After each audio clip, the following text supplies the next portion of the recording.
Chers amis, bonjour, on se retrouve pour les passions d'un Hébreu, nouveau personnage, nouvelle personnalité, et dans le contexte qui est le nôtre aujourd'hui, alors que nous sommes isolés les uns des autres, confinés, mais ayant la chance de pouvoir communiquer d'une autre manière, voilà un temps qui nous permet de réfléchir sur nous-mêmes, et j'ai rencontré un personnage, ou plutôt une personnalité tout à fait unique, et je vous raconte tout de suite.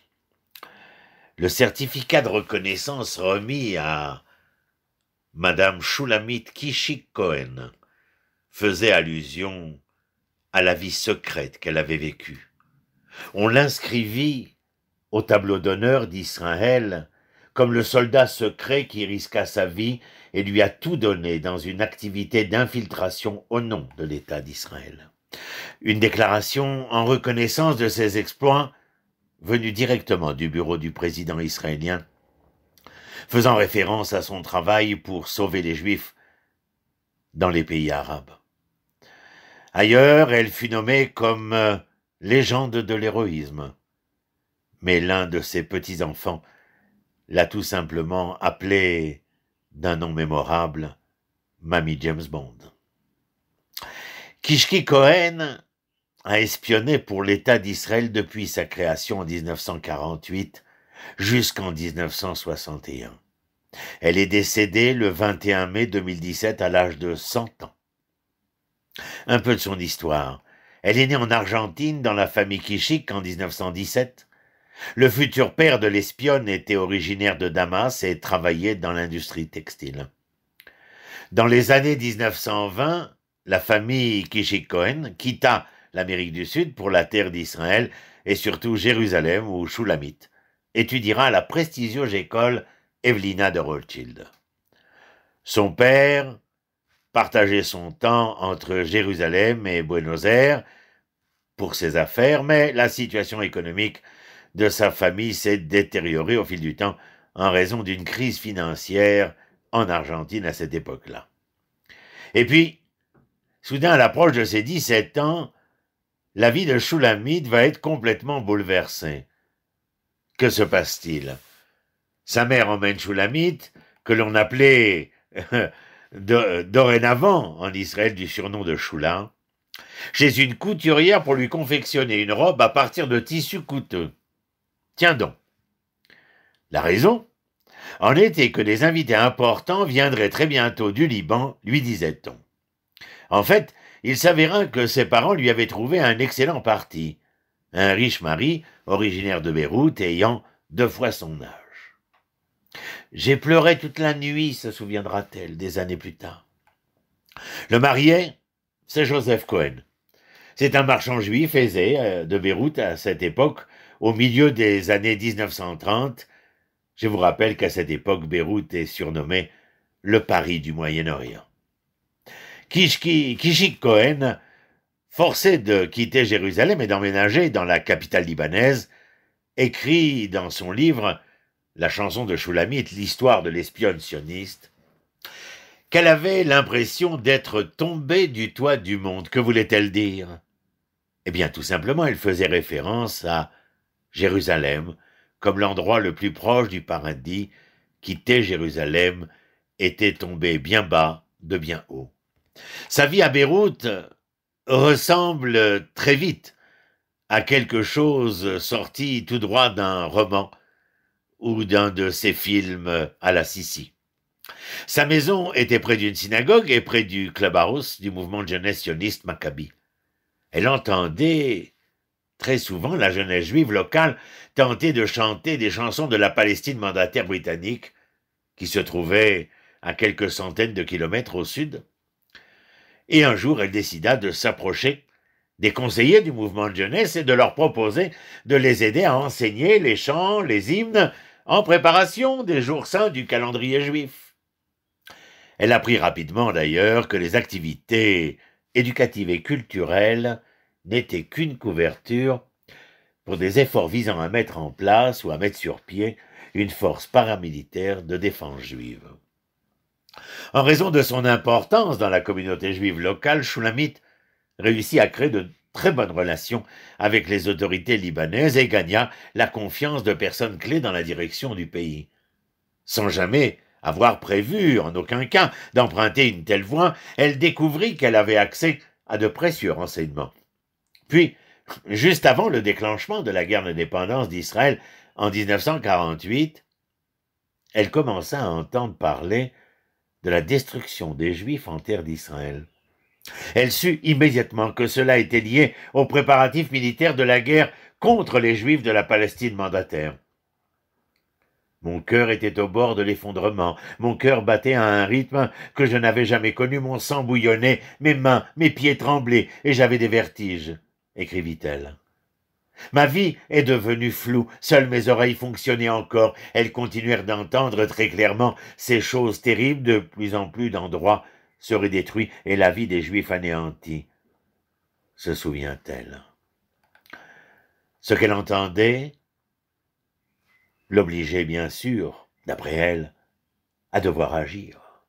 Elle tenta de contacter des responsables de la communauté juive de Palestine sous mandat britannique et de leur offrir ses services de surveillance, de vigilance. Dans son livre, elle décrit d'ailleurs comment, de manière détournée, elle a envoyé son premier message aux membres de la Haganah, l'armée clandestine d'indépendance des Juifs de Palestine. Que fit-elle? Elle écrivit un message caché, en utilisant une méthode qu'elle avait apprise chez les éclaireurs et les éclaireuses, dans une lettre d'apparence innocente, qui à la surface semblait demander comment allait un parent malade. Les commerçants qui travaillaient au marché de Beyrouth avec son mari ont veillé à ce que cela soit transmis et finalement, la lettre atteint sa destination. Le message, lui, fut entendu et compris en haut lieu, une aubaine tombée du ciel, que voulez-vous, et peu de temps après, elle reçut donc sa première affectation dans sa toute nouvelle, entre guillemets, profession. Depuis lors et jusqu'en 1961, elle a exploité un réseau d'espionnage qui a non seulement jamais cessé de travailler, mais qui a fourni à Israël des informations de renseignements essentiels et non des moindres. Elle va qui plus est décider de s'engager dans l'exfiltration de Juifs des pays arabes vers la frontière libanaise avec Israël. Shula Cohen commença par fournir des informations importantes aux jeunes pays d'Israël qui se battaient pour son existence dans tout ce qui concernait les activités militaires des Libanais. Ainsi le rapporte le site internet du Centre israélien du patrimoine national. Dans son activité de renseignement pour sauver les Juifs, Shula Cohen était dirigée par l'unité 504 du corps des renseignements chargé de guider les agents se trouvant au-delà des frontières du pays. Après la création de l'État, elle continua de fournir énormément de renseignements, non seulement du Liban, mais aussi de la Syrie. Elle est également devenue une figure centrale dans les efforts visant à faire passer et rapatrier des Juifs du Liban et d'autres pays arabes vers Israël. Certains des messages de ses correspondants en Israël lui furent envoyés via une pharmacie de Beyrouth. Le message était libellé ainsi. Ils vous appelleront pour vous dire que le médicament que vous avez commandé est prêt et vous devrez vous y rendre et le récupérer, lui dit-on. Le message figurera au dos de l'étiquette du flacon de médicaments. Il sera écrit à l'encre. Elle rappellera d'ailleurs, des années plus tard, que cela devenait chaque fois plus dangereux. Kishi Cohen a décrit l'une de ces opérations périlleuses qu'elle organisa et qui ramena des dizaines d'enfants juifs en Israël dans son livre que je citais précédemment. J'ai organisé un bus pour emmener 70 enfants au sud et j'ai pris des précautions, écrit-elle. Mais juste avant le départ du bus, elle apprit que des policiers libanais effectueraient une visite à ces enfants. Shulamit entra de suite en action. Elle acheta 70 bougies dans une épicerie et les a distribuées aux enfants. Elle leur a demandé de faire semblant de se préparer pour une marche de Hanouka. Nous avons besoin d'un autre miracle de Hanouka. Nous marcherons lentement dans la rue et chanterons tous quelques-unes des chansons de Hanouka que nous avons apprises, mes enfants, leur a-t-elle dit. Les détectives qui surveillaient le mouvement s'ennuyèrent rapidement et partirent, permettant au bus de se diriger vers la frontière israélienne. Elle écrira plus tard nous avons été témoins d'un miracle de Hanouka à Beyrouth. Dans leur livre, disponible en hébreu et aussi en anglais, ce livre s'intitule Shula, nom de code, la perle. Les auteurs Aviezer Golan et Danny Pinchas ont écrit que Kishi Cohen portait le nom de code The Pearl, Apnina en hébreu, la perle en français, tout en se faisant passer pour une femme au foyer élevant ses 7 enfants. Eh oui. L'un de ses enfants, d'ailleurs, Yitzhak Levanon, est finalement devenu l'ambassadeur d'Israël au Caire de 2009 à 2011.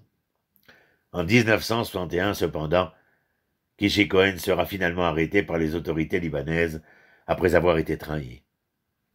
Ils m'ont posé toutes les questions que vous pourriez poser à un espion. Où est l'émetteur? Quel est le code du texte caché? Où sont les documents? Je les ai simplement regardés en silence et dit que je ne savais même pas ce qu'est un espion et qu'ils harcelaient simplement une simple femme au foyer, raconta-t-elle plus tard. Son procès a suscité beaucoup d'intérêt dans le monde arabe et a fait les gros titres en Israël, ainsi qu'ailleurs, avec des articles décrivant le réseau d'espionnage israélien. Elle a admis plus tard avoir trouvé toute l'attention des médias assez agréable. Je travaillais depuis 14 ans comme dans le noir, sans savoir quelle était mon importance, quelle était la valeur du matériel que je collectionnais, ne sachant pas quel genre d'agent j'étais, qu'il soit important et sérieux ou simplement banal, a-t-elle dit. Elle ajoutera d'ailleurs, maintenant, soudain, les voici qu'ils m'appellent Matahari, me référant à la danseuse néerlandaise qui avait été exécutée en France en 1917 après des allégations selon lesquelles elle espionnait pour l'Allemagne pendant la Première Guerre mondiale. En détention, Kishi Cohen fut violemment torturé, puis condamné à mort. L'acte d'accusation l'incriminait d'avoir tenté un coup d'État, d'espionner l'ennemi et de faire passer des Juifs de l'autre côté de la frontière. Dans le monde arabe, les gros titres proclamaient « Mort à l'espionne, mort à Shula Cohen », raconta-t-elle. Beaucoup plus tard, le quotidien israélien Maariv a rapporté que le procureur, dans son cas, l'avait accusé de, entendez bien, secouer le berceau d'une main et de bouleverser le monde de l'autre. Condamné à mort par pendaison, ses avocats firent appel et sa peine fut réduite à 21 ans de prison. Elle a ensuite déclaré que sa crainte restera dans les années qui suivront d'avoir à subir le même sort qu'Eli Cohen, l'espion israélien en Syrie qui fut pendu publiquement à Damas. Kishi Cohen a déclaré plus tard qu'on lui disait depuis lors, purgeant sa peine, si Eli Cohen est resté suspendu pendant 3 jours, nous te suspendrons, Shula Cohen, pendant 1 semaine. Après la guerre des 6 jours, en 1967, Kishi Cohen a été libéré lors d'un échange de prisonniers, un échange de centaines de Libanais. Elle est retournée à Jérusalem avec sa famille et qu'elle avait réussi à faire déménager précédemment, enfin une partie d'entre elles en tout cas, le reste suivra grâce à l'intervention d'Israël. Ici, de retour en Israël, à Jérusalem, elle a travaillé comme vendeuse dans un magasin qui vendait des antiquités et des bijoux. Elle sera finalement reconnue par la municipalité de Jérusalem avec son prix de citoyenneté Yakir Yerushalayim et a reçu le prix Yakir Seter de la communauté du renseignement. Elle a également eu l'honneur d'être l'une des personnalités allumant le flambeau pour le jour de l'indépendance d'Israël. Son mari est décédé en 1994. Elle laisse dans le deuil 7 enfants, des dizaines de petits-enfants et arrière-petits-enfants. Shula Cohen et Eli Cohen, intéressant, n'est-ce pas, que ce nom de famille Cohen, venant du verbe lechaen, être en fonction, devenir le fonctionnaire d'Israël au nom de tout Israël. Toda Rabba, Shula, béni soit ton souvenir. Shalom, shalom, à très bientôt.